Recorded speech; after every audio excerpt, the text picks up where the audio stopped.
Hello students, आज हम video दे रहे हैं आपको इनविटेशन निमंत्रण पत्र की कंपोजिशन राइटिंग का निमंत्रण पत्र इनविटेशन राइटिंग। इसमें क्या होता है, what is invitation? Invitation letter is a letter which is sent to invite anyone on any occasion, right? So we can see the letter which is sent to invite anyone is called invitation letter. Yes, invitation is a letter which is sent to invite any person or relative on any occasion,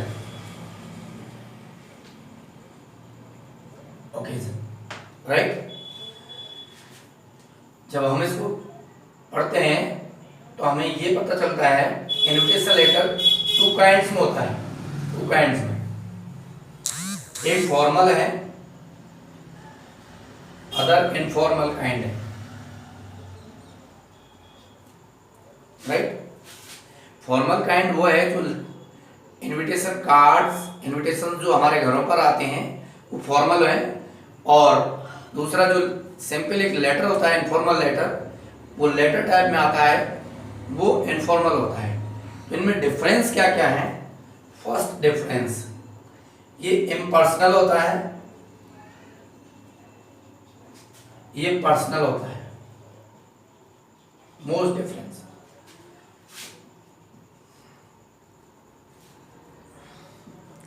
no use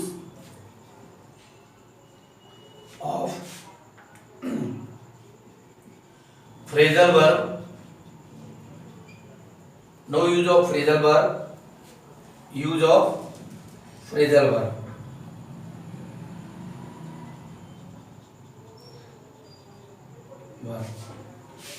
third,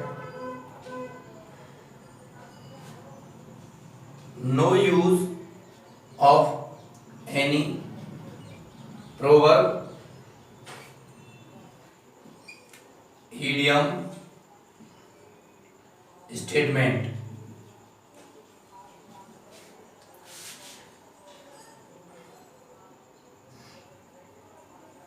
proverb,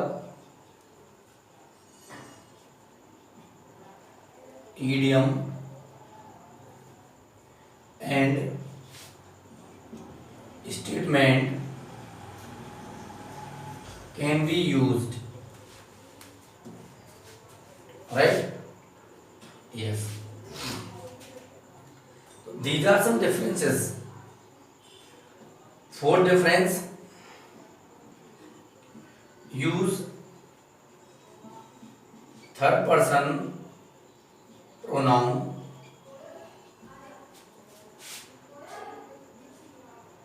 use first or second person pronoun,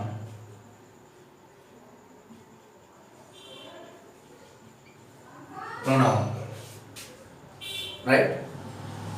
Yes.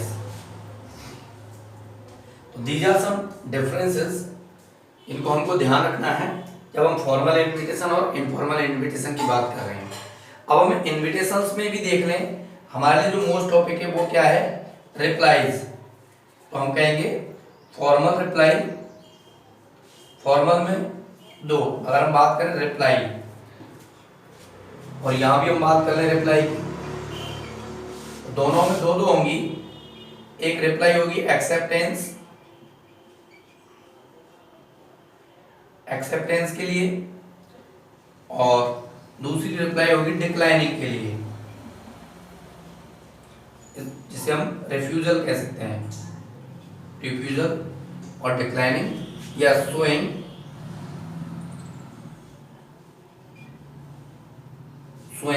Inability. और ऐसे ही इसमें भी होगा acceptance एक reply और दूसरी reply होगी इसकी वही डिक्लाइनिंग और रिफ्यूजल। इस तरह से इसमें दो रिप्लाई होती हैं। तो मोस्टली क्या आता है एग्जाम में, एग्जाम में ये रिप्लाईज आती हैं, राइट। तो रिप्लाई नोट करते समय हमको यही ध्यान रखना है कि जो लैंग्वेज के रूल इसमें हैं वही लैंग्वेज के रूल इसमें आएंगे, राइट। तो अपन बात करते हैं किसकी, आज हम बात करेंगे इस रिप्लाई की, फॉर्मल रिप्लाई। इसके साथ साथ इस वीडियो में हम बात करेंगे फॉर्मल रिप्लाई की, नेक्स्ट वीडियो में बात करेंगे हम इनफॉर्मल रिप्लाई की। तो अपन चलते हैं इनविटेशन रिप्लाई की तरफ।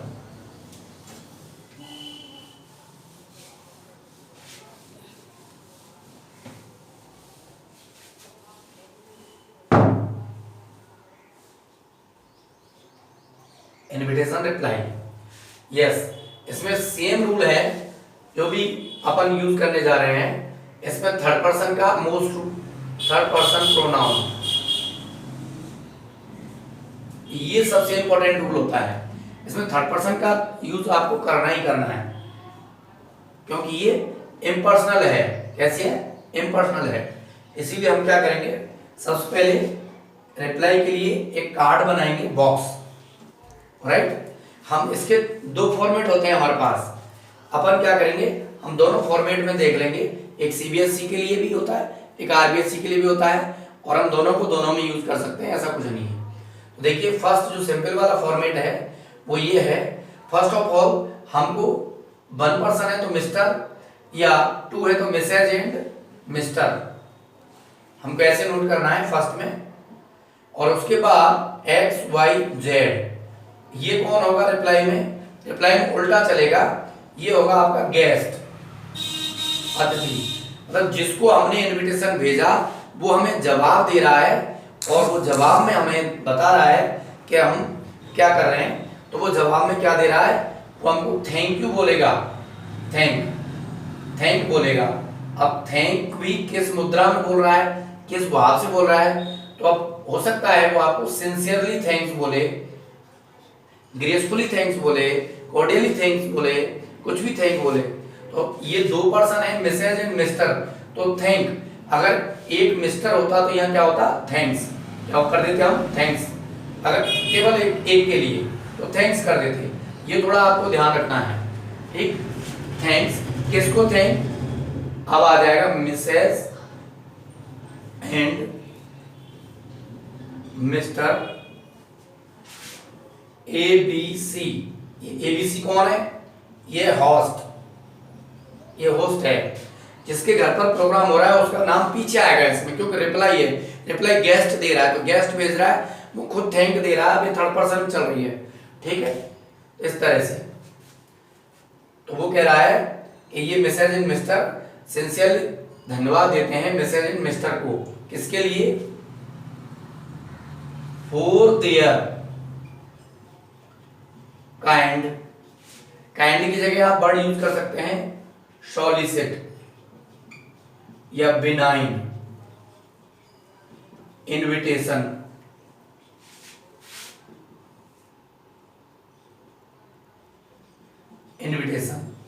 On the auspicious occasion of their. अब देखो यहां, जैसे यहां प्लूरल है, ये प्लूरल आ रहा है, तो देखो एक तो देयर हमारा ये आया, एक यहां हमारा देयर ये आया। लेकिन यदि ये मिस्टर या मिस या मिसेज सिंगुलर में हो, यहाँ पे ये पर्सन सिंगुलर में हो, तो ये जो देयर आ रहे हैं इनके लिए है, और ये सिंगुलर में हुआ तो यहाँ हिज या हर हो जाएगा पर्सन के अकॉर्डिंग, ठीक है। ओकेजन ऑफ देयर, अब यहां ओकेजन आएगा मतलब प्रोग्राम, जो भी प्रोग्राम होगा, प्रोग्राम के बाद अब आप ऑन लगा के day comma date month comma year at लगा के टाइम एट यूज करके एग्जैक्ट टाइम यूज करेंगे। अब कहाँ पे एट यूज करके फिर दोबारा एट यूज करेंगे और अपन वेन्यू यूज कर देंगे। Venue programme place. ये कंप्लीट इंफॉर्मेशन हो गई। इतना देकर अपन क्या करेंगे, हम देंगे अगर ये दो लोग हैं तो हम कहेंगे हमारे पास दो लाइनें हैं, या तो हम कहेंगे दे have the great pleasure in accepting the invitation। हम इसको यूज करके बस यहीं एंड कर देंगे, अपना यहीं रिप्लाई हो जाएगा। और अगर हम देखिए इस लाइन को यूज ना करें, यहां से लेकर यहां तक की लाइन को यूज ना करें, तो आप दूसरी लाइन यूज कर सकते हैं इसकी जगह। They are pleasingly surprised and heartily obliged to get the invitation and in accepting it। इस तरह से अपन इसको इस लाइन को यूज कर सकते हैं या यहां से इस लाइन को यूज कर सकते हैं। ये सेम रहेगा यहां तक का, यहां से यहां तक का सेम रहेगा। इनमें से कोई सी हम एक्सेप्टेंस में एक लाइन यूज कर सकते हैं। ये तो रहा हमारा एक्सेप्टेंस का, और हम ऊपर डाल सकते हैं फॉर्मल रिप्लाई फॉर एक्सेप्टेंस। इस तरह से कैपिटल में फॉर्मल रिप्लाई फॉर एक्सेप्टेंस।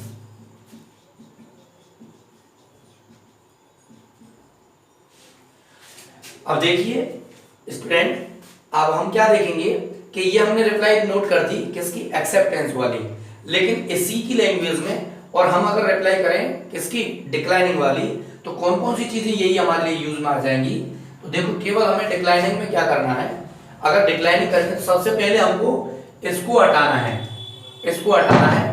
इसमें हम डिक्लाइनिंग लिख देंगे इस जगह कि हम कर क्या रहे हैं, पहले ये बताना है कौन सी रिप्लाई चल रही है। ठीक है, डिक्लाइनिंग हो गई। अब हमको क्या करना है, हमको कुछ नहीं करना, यहाँ ये जो लाइनें हैं यहां से लाइनें हटाइए, केवल ये लास्ट वाली लाइन वेन्यू तक का सेम रखिए, और यहां से इस लाइन को ऐसे लिख सकते हैं, they have the great pleasure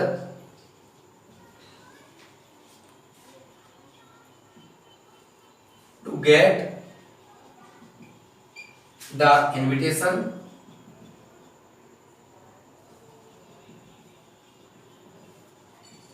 but regret for being unable to attend the occasion due to some previous engagements।